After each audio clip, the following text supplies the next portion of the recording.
Olá pessoal, tudo bem com vocês? Então hoje nós iremos falar sobre a expansão do turismo no Brasil e no mundo, certo?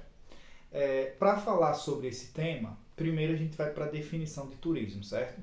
Esta é uma definição do Ministério do Turismo, que diz o seguinte, que o turismo é o conjunto de atividades que é realizado por uma pessoa num período que não ultrapassa um ano, certo? Então, primeira informação, esse período não pode ultrapassar um ano, porque quando ultrapassa um ano, o Ministério considera como aquela pessoa fixou residência, certo? Então, turismo não passa de um ano. E também não é inferior a 24 horas, certo? Então, acima de 24 horas e abaixo de um ano vai se configurar como turismo, certo? O turismo ele vai ser realizado por uma infinidade de finalidades, certo? Que pode ser desde estabelecimento de negócios até lazer, certo? E a gente vai partir, fazer um breve histórico, a gente vai partir da Idade Média, certo? Idades Antigas e Idade Média. Pessoal, qual era o foco naquele período quando a gente se refere a turismo? Na verdade, o que acontecia era o turismo de negócios, certo? As pessoas, na verdade, se deslocavam de um lugar para o outro com a finalidade de estabelecer negócios, certo? Além disso, nós tínhamos também, era bem comum na época, o aprofundamento profissional e acadêmico, certo? Então era muito comum na Europa as pessoas irem estudar em outros países, certo? Então eu sou da Espanha e vou estudar na França, né, em Paris. Isso era bem comum para aquela época, certo? Pronto. Isso, idades antigas e idade média. Só que há uma evolução nesse processo e o turismo ele passa a ser usado como colocando o ócio como um negócio, certo? O ócio, pessoal, ele passa a ser fundamental na expansão do turismo no Brasil e no mundo, né? O ócio, o fazer nada, o estar livre de obrigações, melhor dizendo, né? Fica mais correto. Então, estou livre de obrigações. O que é que eu posso fazer? Então, no século XVIII, pessoal, é um século de muitas mudanças em vários campos, né? Campo econômico, social, cultural, e isso provocou também uma expansão do turismo. Por quê, pessoal? Desenvolvimento do sistema capitalista. Nós sabemos que o sistema capitalista nasce no século XV, capitalismo lá comercial. Século XVIII ele ganha uma incorporação e uma dimensão muito forte com a Revolução Industrial, certo? Então eu tenho a Revolução Industrial, tenho o período do Iluminismo e aí a aristocracia, né, o surgimento de uma aristocracia que agora tinha esse tempo ósseo, esse tempo vago, melhor dizendo. E esse tempo vago poderia ser utilizado para viajar. Certo? Então as viagens começaram no eixo Europa, né? Europa para Europa, certo? Aquele primeiro que eu falei da idade das idades antigas e média, era muito comum a viagem da Europa para o Oriente, certo? Era a viagem de negócios, turismo de negócios. Só que agora o turismo ele se expande e ele não mais é de negócios ou simplesmente para aprofundamento acadêmico e profissional. Ele também passa a ser um mecanismo de lazer, certo? Isso a partir do século XVIII. E as primeiras classes, a primeira classe social que vai estar usufruindo do turismo de forma maciça vai ser a aristocracia europeia, ok? Pronto. Só que com a evolução dos moldais, certo? Sistema de transporte, a gente viu no último vídeo. Com a evolução do sistema de transporte, o que é que acontece? Não teve vídeo, foi na aula no Zoom, no Meet. O que acontece? Eu tenho a possibilidade de outras classes sociais também usufruírem do turismo, certo? Então eu tenho essa expansão, do turismo para outras classes sociais, facilitada pela evolução dos modais. Então agora eu tenho uma infinidade de modos de transporte que facilita o deslocamento das pessoas, certo? Mais um detalhe, o século XX ele trouxe um elemento que é fundamental para falar de expansão do turismo, certo? Mudança nos direitos trabalhistas. Nessa mudança surgem as férias pagas. Ócio, possibilidade de expansão do turismo, certo? E aí, empreendedores, vendo que isso era algo benéfico, né, que poderia, era uma oportunidade, na verdade, de negócios, começaram a criar os primeiros pacotes turísticos, certo? Isso na Europa.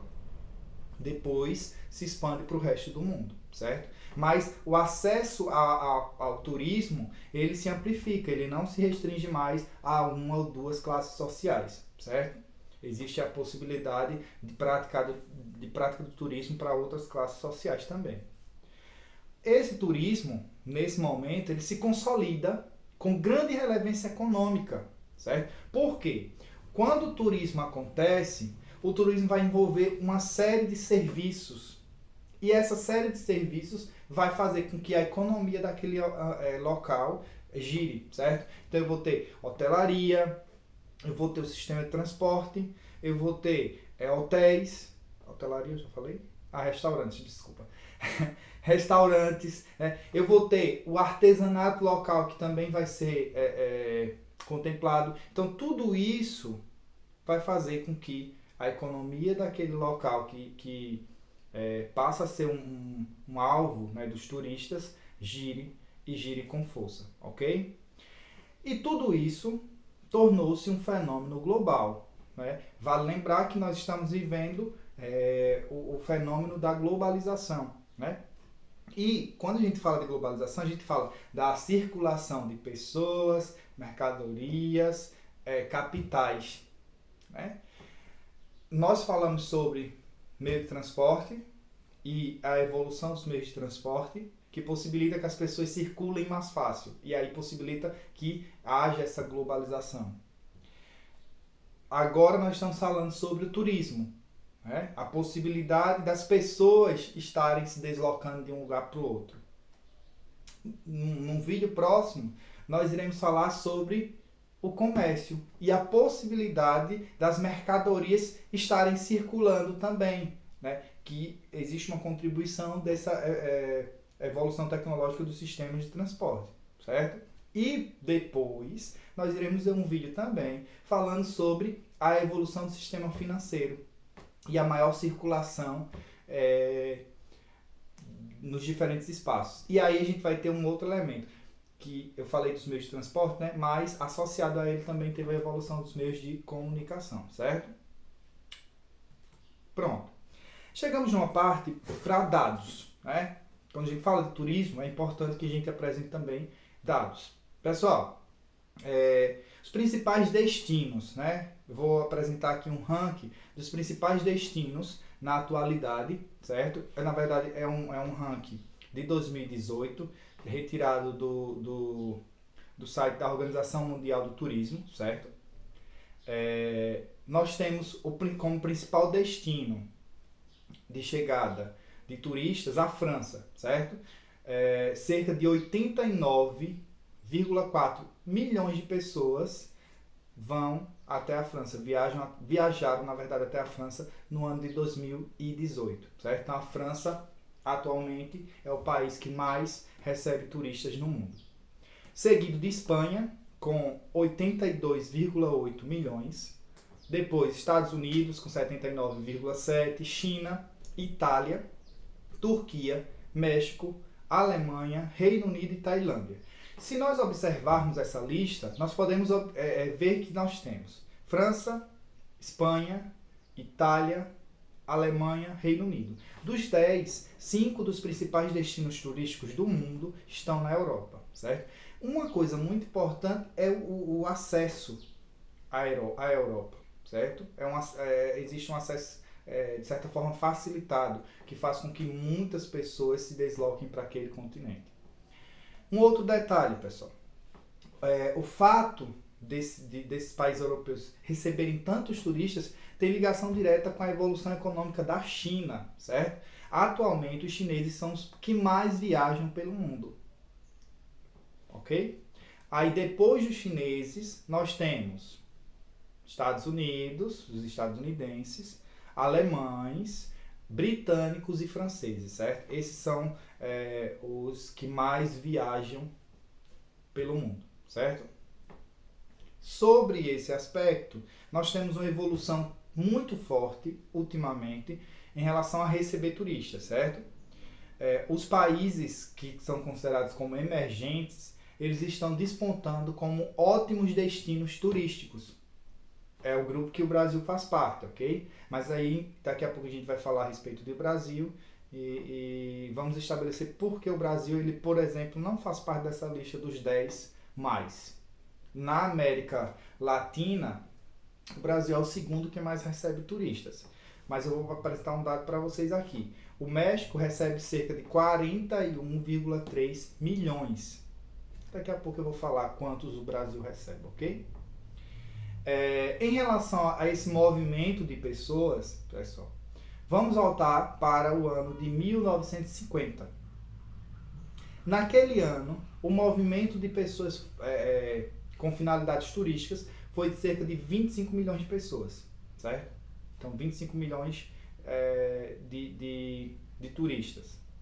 Em 1980, esse número subiu para 278 milhões, certo? E aí vale lembrar a evolução dos modais. Essa evolução está provocando um aumento nas viagens turísticas. 2000, ano 2000, o número já era 674 milhões. Olha a evolução, né, em 20 anos. 2016, o número passou para 1 bilhão 243 milhões de pessoas.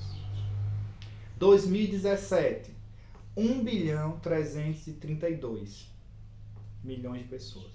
Em 2018, 1 bilhão 408 milhões de pessoas. Ou seja, o número é em crescimento constante, certo? Os dados de 2009 ainda não estavam disponíveis, certo? E um fato que vai ocorrer e isso é inevitável é que 2020 vai ser o ano da queda, né? Devido à pandemia que nós estamos vivendo no momento. Então, esses dados a gente vai ver lá depois. Mas o Ministério do Turismo já está criando formas de minimizar os danos no setor do turismo mundial, né? Porque, na verdade, é um problema mundial, não é um problema local. Pronto. Agora vamos para o Brasil, né? Eu fui fazer a comparação lá que o México ele recebe mais de 40 milhões de turistas por ano, certo? Dados do Brasil. No ano de 2010, o Brasil recebeu 5,2 milhões de turistas. 2011, esse número subiu para 5,4. 2012, 5,7. 2013, 5,8. 2014, temos um evento internacional, Copa do Mundo, muitos turistas. E o número subiu para 6,4, certo? Milhões de turistas no Brasil. Um número interessante. Mas se a gente compara com outros países, com os europeus, com o México, que é o primeiro colocado na América, o número é baixíssimo, né? Mas aí são vários fatores que contribuem para isso. Em 2015, 6,3. Em 2016, esse número, aí nós temos a Olimpíada, subiu para 6,5 milhões de turistas, certo? 2017 e 2018, 6,6 milhões de turistas. Ou seja, o Brasil ele vem meio que mantendo, né, nos últimos anos, a quantidade de turistas que recebe no país, certo? E de onde é que vem esses turistas? Qual a proveniência desses turistas, certo? Primeiro, cerca de 40% dos turistas que vêm para o Brasil são argentinos e chilenos, certo? Ou seja, eles são provenientes da América do Sul, 40%. Cerca de 35% são europeus, principalmente italianos e alemães. e 15% são da América do Norte, com destaque para os Estados Unidos, certo? Então, se a gente for pegar aqui de quais países vêm mais turistas para o Brasil, ficou péssima a pergunta, mas enfim. Então, vamos lá. Argentina, Chile, depois Itália, a Alemanha, Estados Unidos, certo? Esses são os 5 países que mais mandam turistas para o Brasil, ok? Mas, observando os números, nós percebemos que o Brasil recebe poucos turistas, né? Pegamos aqui. O país que mais recebe turistas são cerca de 89,4 milhões. O México, que é o primeiro da América Latina, recebe 41,3 milhões. A Tailândia, que é o 10º no ranking, recebe 38,2 milhões. O Brasil recebeu em 2018 6,6 milhões. O que é que afasta os turistas do Brasil? É só a distância? O Brasil está muito distante dos outros países e aí isso afasta? Não. Primeiro, pessoal, instabilidade política e econômica é um fator que afasta turista. Certo? Nos últimos anos a gente vivenciou bastante isso. Uma instabilidade muito grande, tanto política quanto econômica. Segundo fator, preocupação com doenças tropicais, né? Entre elas, dengue, zika, chikungunya. Então, os estrangeiros eles temem muito essas doenças tropicais. E aí, muitos evitam vir ao Brasil por causa dessa questão. E um dos principais fatores, né, que muitas vezes sai na mídia internacional de forma muito forte e que acaba afastando o turista do nosso país, é a falta de segurança, certo? A principal cidade, né, quando a gente fala de cidades turísticas no nosso país, que é o Rio de Janeiro, é uma cidade que, quando fala de segurança pública, deixa a desejar. Então o turista pensa 2 vezes. Se a principal cidade, a cidade que mais recebe turistas no Brasil, ela não é tida como uma cidade segura, aí eles colocam, né? Como você é turista ou estrangeiro, você muitas vezes pensa assim. Se a principal cidade é desse jeito, imagina as outras. Então eu vou evitar aquele país, vou procurar outro. Então isso é um problema que o Brasil precisa resolver para conseguir atrair mais turistas, certo? Que a propaganda internacional o Brasil faz. O Brasil tenta levar. O fato de trazer, por exemplo, de investir bastante em trazer uma Copa do Mundo e uma Olimpíada para o Brasil, era melhorar a imagem do país para que o país pudesse receber mais turistas. É um dos fatores, né? Eu trago um evento grandioso naquele ano, eu vou oferecer tudo de melhor para aquelas pessoas, elas vão sair e vão dizer, olha, o Brasil é o destino, vão, conheçam, que vocês vão amar. Mas quando vem essa questão da instabilidade política, instabilidade econômica, das questões de segurança, aí isso afasta, né? Sem falar das doenças tropicais que nós estamos expostos, ok? Então é isso, pessoal. Concluímos aqui a nossa aula, né, sobre turismo. Dúvidas, vocês podem deixar nos comentários aí, que eu estou sempre observando. E não esqueçam de seguir o canal, certo? Um cheiro no coração e até a próxima.